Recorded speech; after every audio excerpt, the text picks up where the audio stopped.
Okay, let's dive right into this. You know that feeling you get sometimes? You're going about your day, scrolling your phone, talking to people, and something just feels a little off, right? Conversations feel colder, people seem more on edge, a little more irritable. It's this weird, unsettling feeling that I think a lot of us are sharing. So that leads to a pretty provocative question, and it's really the core of what we're talking about today. What if this isn't just in our heads? What if modern society itself is actually actively creating more of these toxic personalities than ever before? Now, this isn't about blaming people. It's about looking at the deeper forces that are shaping how we interact. So yeah, let's start with that feeling, that unsettling modern feeling. It's like there's this invisible weight in the air, a kind of social friction that can make even the simplest conversations feel exhausting. It really feels like something fundamental has changed in the way we connect with each other. To really get to the bottom of this, we've got to redefine what we even mean by toxic, because it's so much more than just someone being rude or a narcissist. The core idea we're going to explore is that toxicity is actually a survival strategy. Right, so think of it this way. Toxicity is a strategy, a defense mechanism. It's a behavior that gets shaped by things like deep-seated fear, old traumas we haven't dealt with, and just the constant pressure from society. And when you look at it like that, you start to see it less as a personal failing and more as a response to a difficult environment. It changes the whole picture. Sigmund Freud absolutely nailed a piece of this puzzle. Think about it. Modern life is all about being positive, productive, successful, but we're almost never taught how to handle pain or sadness or fear. So what happens to all those feelings we're told to push down? Well, they don't just disappear. They transform. They curdle into things like anger, the need for control, or just numbness. And building on that, Carl Jung gave us this incredible concept of the shadow, all the parts of ourselves we don't want to look at. He warned that when we ignore those parts, they just sink deeper, and then they bubble up and express themselves as hostility or projection. You see this all over the place, especially online, where outrage and public callouts become the norm. That's the shadow playing out in real time. So let's talk about those external forces for a minute, because this isn't all just in our heads. Society itself is creating the perfect breeding ground for these kinds of defensive, toxic survival strategies to really take hold. I mean, just look at this contrast. What does our society reward? Speed, not depth. Image, not authenticity. Ruthlessness, not compassion. And detachment, not vulnerability. So when being vulnerable is seen as a weakness, what's the most logical thing to do? You build walls. You put on emotional armor to protect yourself. And that armor is a response to a nervous system that is just completely overwhelmed.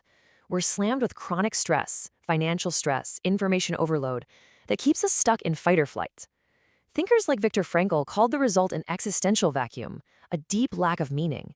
And Eric Fromm warned us about a world that prioritizes having stuff over simply being a whole person. So let's just pause on this question for a second. In this kind of environment, how many of us can honestly say we feel truly safe, truly heard, truly understood? Probably not many. And when that fundamental feeling of safety is gone, control replaces trust. Emotional walls go up, and this isn't a character flaw, it's a completely predictable human response. Okay, so that's the outside world. Next, let's go deeper and look at how our own psyche, our inner world, adapts to all this. This is where we see how those big societal forces actually get internalized and start to change our very sense of who we are.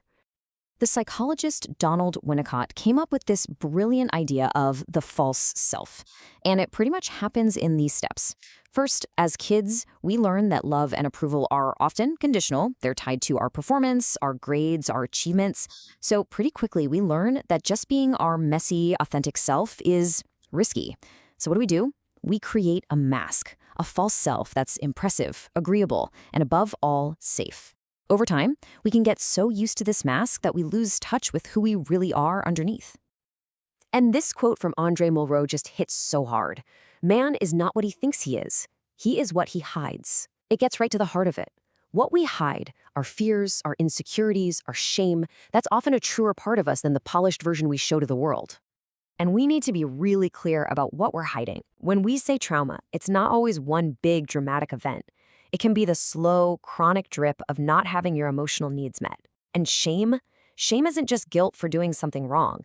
It's that deep, awful feeling that you are something wrong, that you're fundamentally flawed. In a culture that's constantly comparing us to each other, that feeling gets magnified, and it leads to defensive blow-ups like anger and domination. Okay, I know this has all been pretty heavy, but we've arrived at the turning point. This is the most important, most powerful insight in this whole discussion. We're going to talk about the way out of this cycle. So what's the antidote? What's the true opposite of toxicity? Your first thought might be niceness, right? Just be nicer.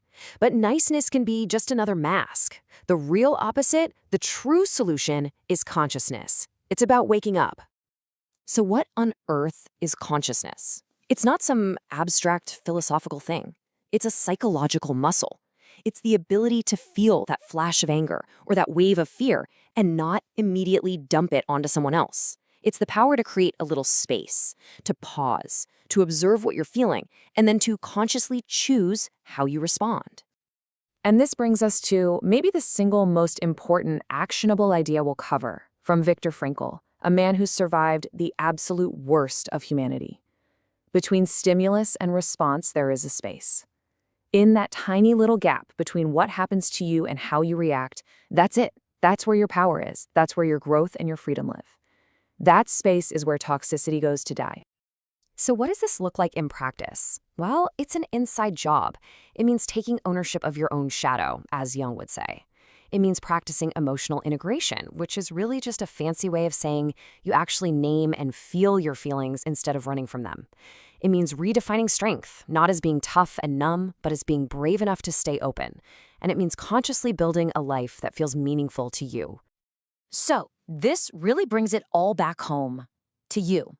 I want to leave you with this one final question to really reflect on. In those moments of pressure, of tension, of conflict, what's your go-to? Do you react on autopilot, or do you find that space to pause and to choose? Because here's the final thought on all this. Choosing to be conscious, to be aware, in a society that basically runs on automatic reactions, it is hard. It doesn't make you weak. It makes you rare. And in that rarity, in that conscious choice to be awake and in a sleep world, that is where your true power actually lives.